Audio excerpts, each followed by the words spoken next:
Hi, and welcome. You're listening to the X22 Report. My name is Dave, and this is episode 1818B, and today's date is March 18th, 2019, and the title of the episode is Narrative Fight Coming. It's time to unite and take down the true enemy.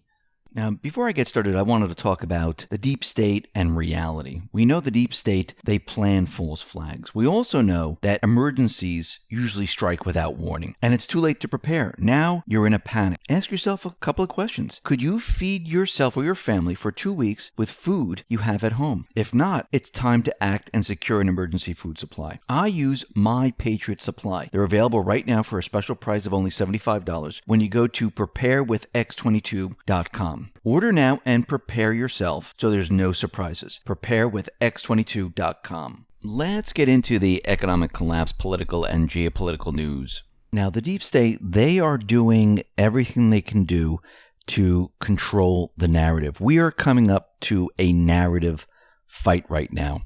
This is why we see what's happening out in New Zealand. We see them censoring certain platforms. They know what's coming. They know what's going to happen, and they have to head it off. This is what we see happening right now. We're going to be talking about that and a lot more in just a minute. But first, we see Warner Brothers Chairman and CEO Kevin Tsujihara has been ousted from his position of 6 years following an internal investigation into allegations that he used his position to boost the career of an actress he was having a sexual relationship with. And here we have another individual who was ousted over sexual favor scandal. And we're seeing a lot of top individuals being removed from many, many companies. We're seeing it in Hollywood. We're seeing it in government. And the crackdown continues. And I believe once everything's unsealed from Epstein's court documents, we're probably going to see this go even further. Now, out in North Korea, we see the defense minister, Jeong Kyung-do, saying that, listen, we don't see any activity being carried out for any type of missile launch in North Korea. It's just not true. The report out in Syria where everyone is saying that the U.S. is leaving 1,000 troops in Syria, well, this is fake news. Chairman of the Joint Chiefs says, no, this is factually incorrect. The plans are to withdraw down U.S. forces to a residual presence. 200 troops has not changed. And I believe those are going to be removed and they're going to be replaced with some type of peacekeeping force to keep everything stable until Russia, Syria take control over every single area. But we can see what the deep state, the neocons, are doing. They're continually pushing out these news stories because this is what they want. Remember, every time you hear North Korea is building another missile launch pad, they're going to fire missiles. Syria, we're keeping the troops in there because Iran is invading Syria and we're not leaving until the very, very end, until Iran is gone. This is all what the neocons, the deep state, really want. This is their dream. And they're still trying to push their goals. And Trump is using certain individuals to keep the mainstream media very, very busy with all these ridiculous stories. And actually, it's working in his favor because they continually push out this fake information. It destroys their credibility. And in the background, and behind all of this, what are they working on? Removing the troops, the peace talks with North Korea, getting our troops out of Afghanistan, creating peace there. And the same thing is happening out in Venezuela. So we can see at this time, Trump is using certain individuals, Bolton, Pompeo, I do believe he's still using Pompeo, for what he needs them to do. Just like he used everyone else before. I mean, think about how many people he's gone through. And there's a reason for this. It's the Scaramucci model.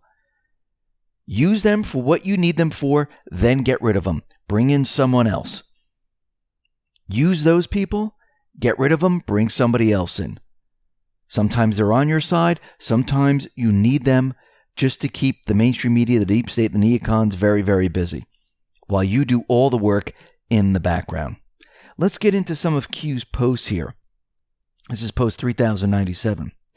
Q is responding to a post by an anon on 8chan, and the Annan posted a retweet of VB Nationalist, and the pic is Q wearing a hat, and that's a MAGA hat. And the post says, "Looky, looky." And Q says, "What day is today?" Well, when this was posted, it was March 17th. The 17th letter of the alphabet is Q. Trump retweeted a post that had Q on it. Q says, "How much more obvious can we make it?" Q. Let's move on to post 3098. So when Annan posted the tweet, this is from VB Nationalist, right next to it is the graphic of Q wearing a MAGA hat.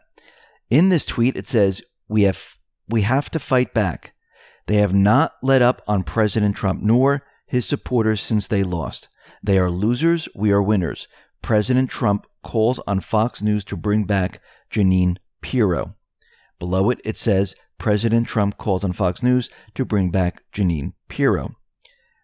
And Annan says, look what POTUS retweeted and what's in the upper left-hand corner. Q says, retweet many for plausible deniability. Trump, at that time, was retweeting a lot of different posts from many, many different people. Q says, March 17th, a message to, of course, to Annan's. And Q follows this up in the next post, post 3099. And Annan said, and answered the question that Q asked, this is a message to who? Annan's. And Q says, WRWY. We are with you. Annan's. Post 3100. Q gives us a graphic. Now, Q didn't create this graphic. This is by Tracy Withers. This is the New Zealand to change gun laws after mass shooting kills, showing the shooter's gun. And on the gun, there's a lot of different writing, and there's a picture of like a fish and the number 14. This individual is comparing those two symbols to John Podesta. When he's holding up his hands, he has a fish on one and a 14 on another. And under this, it says John Podesta was in New Zealand 5 days ago, warned of major cyber attack. And under this, it says, what does a dog do when he or she has a bone? Well, the dog buries it. What do Annans do? They dig them up. Did he have a therapist? Well, normally, false flag shooters that we covered before, they all had therapists. They were part of the MK Ultra program. So for those who don't know what the MK Ultra program is, this is what it is. Project MK Ultra, also called the CIA Mind Control Program, is the code name given to program of experiments on human subjects that were designed and undertaken by the United States Central Intelligence Agency, and which were at times illegal. MK Ultra used numerous methods to manipulate people's mental states and alter brain functions, and this included giving them drugs like LSD, other chemicals for hypnosis, sensory deprivation, isolation, verbal and sexual abuse, and other forms of torture. Q says, who paid for his travel to the Middle East? Question mark. Q. So what is Q hinting at? Well, I think Q wants us to look at Podesta and his visit to New Zealand 5 days before the event. Was Brendan Tarrant, that is the shooter, acknowledging Podesta with the same looking symbols? Maybe. And Brendan Tarrant, he did travel to the Middle East and many other places. He visited the Balkans, Western Europe, Pakistan, Turkey, Iceland, Poland, New Zealand, Argentina, Ukraine, and even North Korea. Now, we know that this whole entire operation had many different agendas. Breakin' 911 tweeted out the following. Just in, New Zealand Prime Minister Jacinda Ardern says cabinet made in principle decisions on gun laws. So we know they wanted to have gun laws changed in New Zealand. We also know they're going to use New Zealand to push their gun law here in the United States. The other part of the agenda was to censor 8chan, Vote, Gab, and any other platform where Q, Annans, and anyone else that talks about anything else that the mainstream media is not talking about, they want those sites blocked. It's called censorship. And they also want to say that this individual, well, he was pushed to do this because of Trump. Now we have CNN, we have Fox, we have MSNBC, and all the mainstream media outlets. They're all pushing the same story. Chris Wallace challenged the Trump administration on the attacks by quoting the select parts of the manifesto out of context in an interview with White House Chief Staff Mick Mulvaney. And they said, question, are you a supporter of Donald Trump? Answer, as a symbol of renewed white identity and common purpose. Sure. But they left out the other part where it said, dear God, no. I don't support any of Trump's policies or anything else.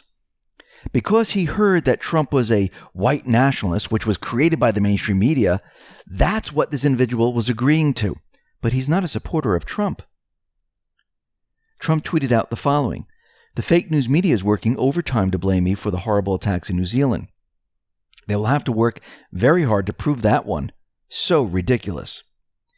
So we understand that there are many things happening all at once. And we know during these false flags, we know that normally they have a drill going on. And lo and behold, there was a drill going on.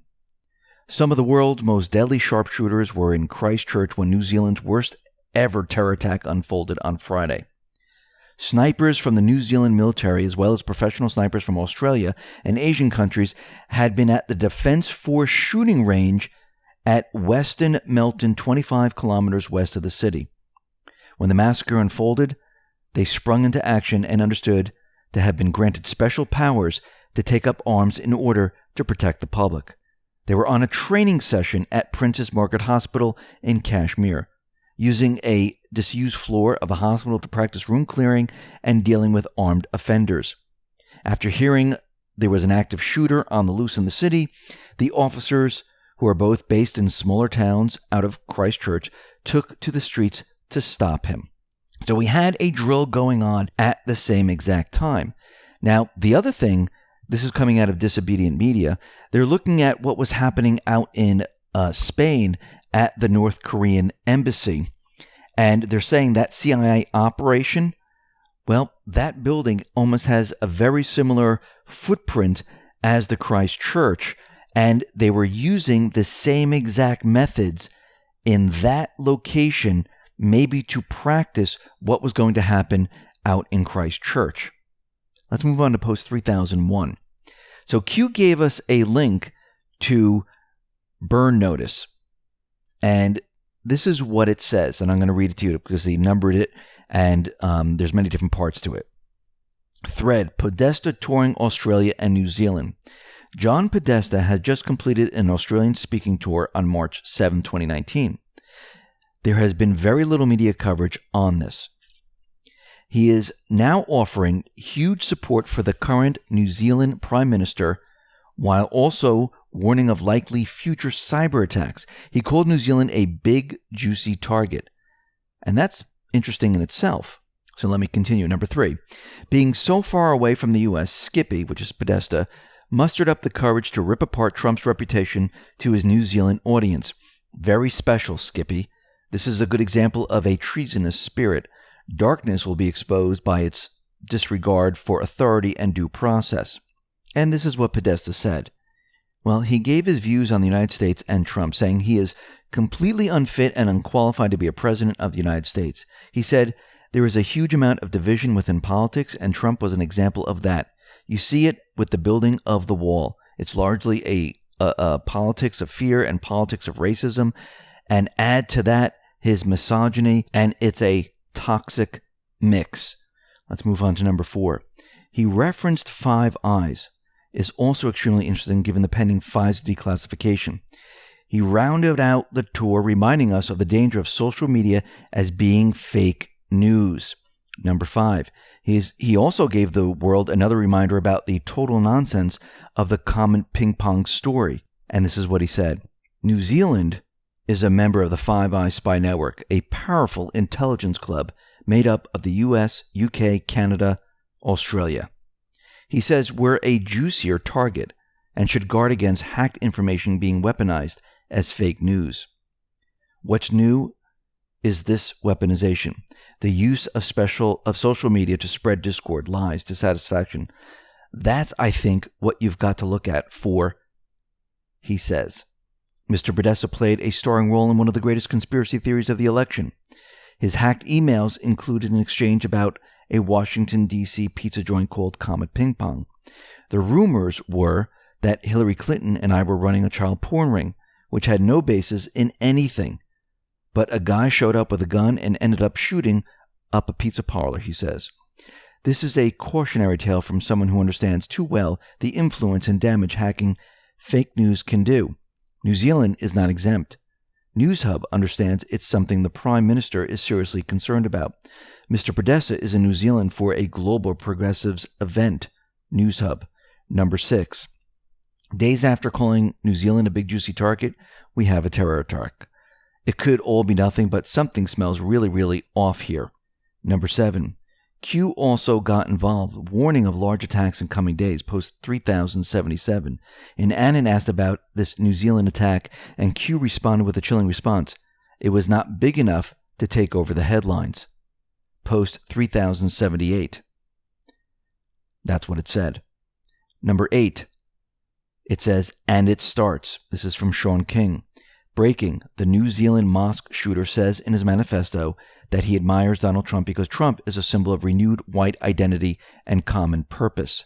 So this is exactly what they are using to push their agenda. Gun laws, censorship, blaming it on Trump, and locking down New Zealand. And if we go back in time, New Zealand was the escape point for the elite when everything started to fall apart. Now, do you think they want to go to a place where people have guns and weapons? No.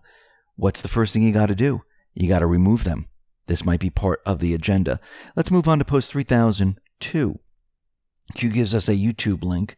This is the video of Ronald Reagan, and Ronald Reagan is telling us we must fight.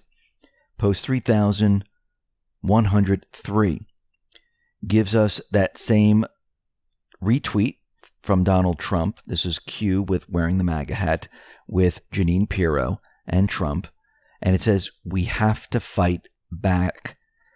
POTUS and Q team are letting us know we must fight back. We can't allow them to control the narrative and silence us. That's what they're trying to do.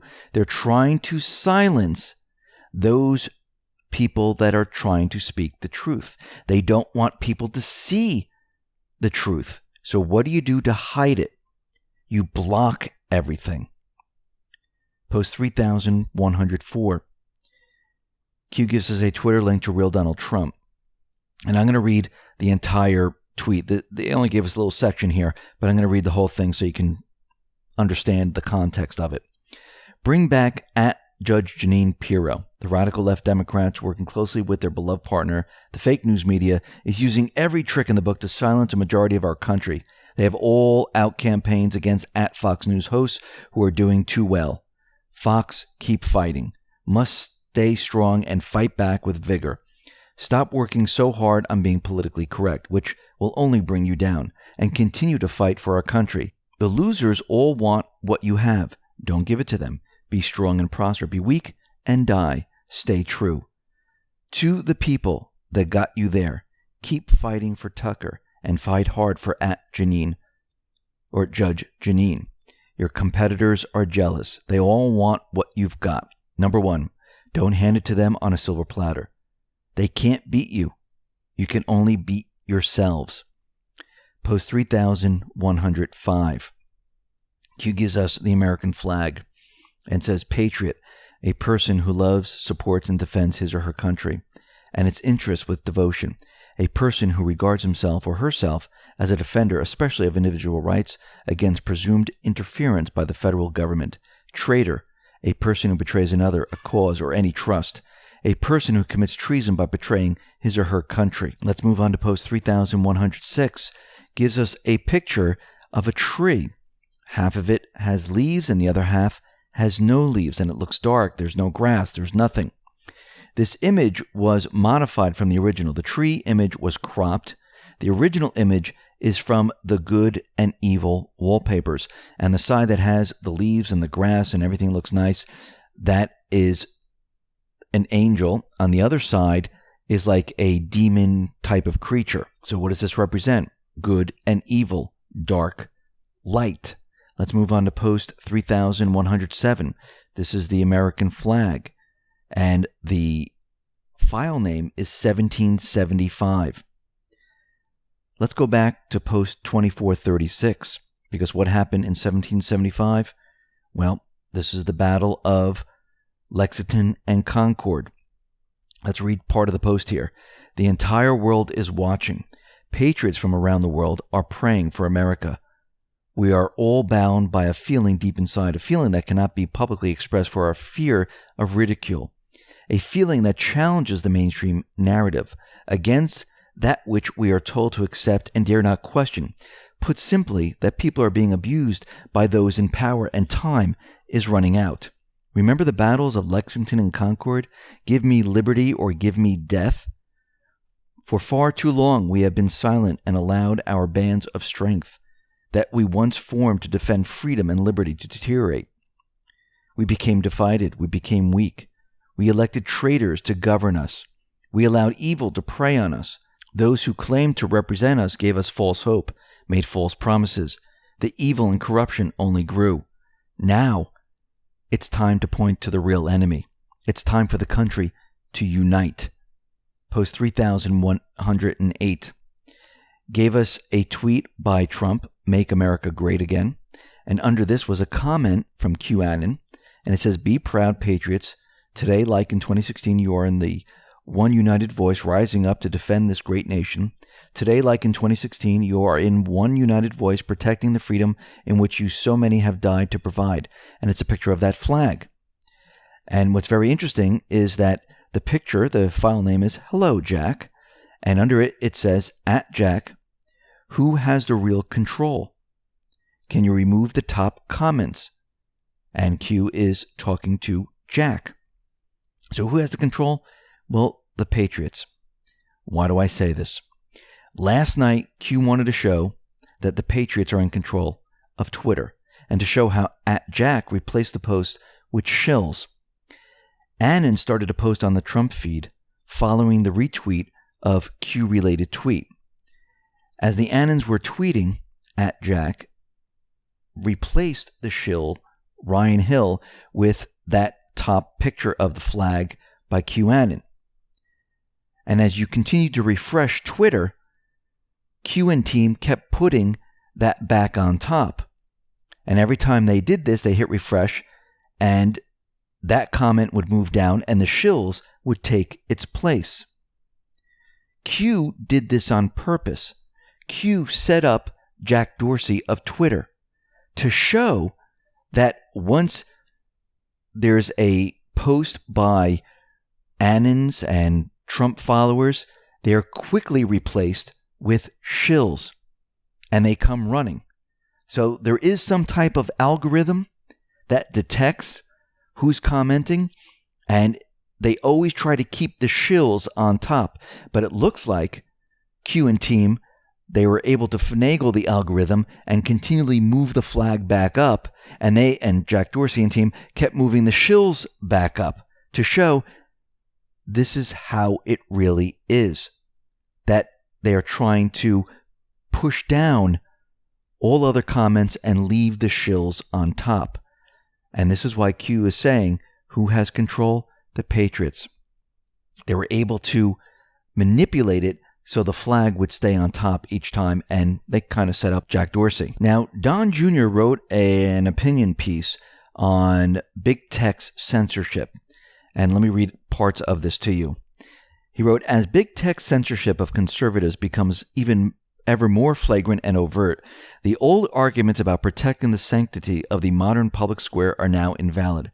Our right to freely engage in public discourse through speech is under sustained attack, necessitating a vigorous defense against the major social media and internet platforms. From shadow bans on Facebook and Twitter and demonetization of YouTube videos to pulled ads for Republican candidates at the critical junctures of election campaign, the list of violations against the online practices and speech of conservatives is long. I certainly had my suspicions confirmed when Instagram, which is owned by Facebook, accidentally censored a post I made regarding Jussie Smollett hoax, which consequently led me to hearing from hundreds of my followers about how they've been having problems seeing, liking, or being able to interact with my posts. Many of them even claimed that they have had to repeatedly refollow me as Instagram keeps unfollowing me on their accounts. Thanks to a brave Facebook whistleblower who approached James O'Keefe Project Veritas, we now know that Mark Zuckerberg's social media giant developed algorithms to deboost certain content, limiting its distribution and appearance in news feeds. As you probably guessed, this stealth censorship was specifically aimed at conservatives. Facebook appears to have deliberately tailored its algorithm to recognize the syntax and style popular among conservatives in order to deboost that content. Mainstream media, SJW for Social Justice Warrior, and Red Pill, all terms that conservatives often use to express themselves, were listed as red flags according to the former Facebook insider. Left unchecked, big tech and liberal activists could construct a private social credit system, not unlike what the communists have nightmarishly implemented in China, that excludes outspoken conservatives from wide swaths of American life simply because their political views differ from those of tech executives. If anything, our love of the free market dictates that we must do whatever is necessary to ensure that the free marketplace of ideas remains open to all. Let's move on to post 3109. Q says, thanks for playing at Jack. Showing your hand was the intended target. The strike will be fast. Shall we play a game? Q. Post 3110 gives us everything from 3109. Q says, listen, there was a spelling error. Strike is supposed to be strike, on the move, Q. So what are we seeing right now? We're seeing the bad guys push their agenda. And they're pushing very hard to control the narrative. The only way they can control the narrative is to censor, to block, because they know what is coming. They know the D-class is coming. They know the OIG report is coming. They know the investigations are coming. They know the sealed indictments are going to be unsealed. We know we're at T-1 day. Now, I'm not saying on the 19th everything's going to blow open and we're going to see fireworks. This is going to be a slow process. Q has told us this. But on the 19th, it begins. Does this mean it's the D-class? No. Does this mean it's the OIG report? No. This means that everything is being put into motion, and it will accelerate as we move forward. The deep state, they're trying to stop everything from happening. And this is why we see this gigantic battle going on right now. And remember, they'll do whatever it takes to block what is coming. This is why Q continually says, be vigilant. Listen, everyone, thanks a lot for listening. Be well, be safe, and especially be prepared. Thanks a lot.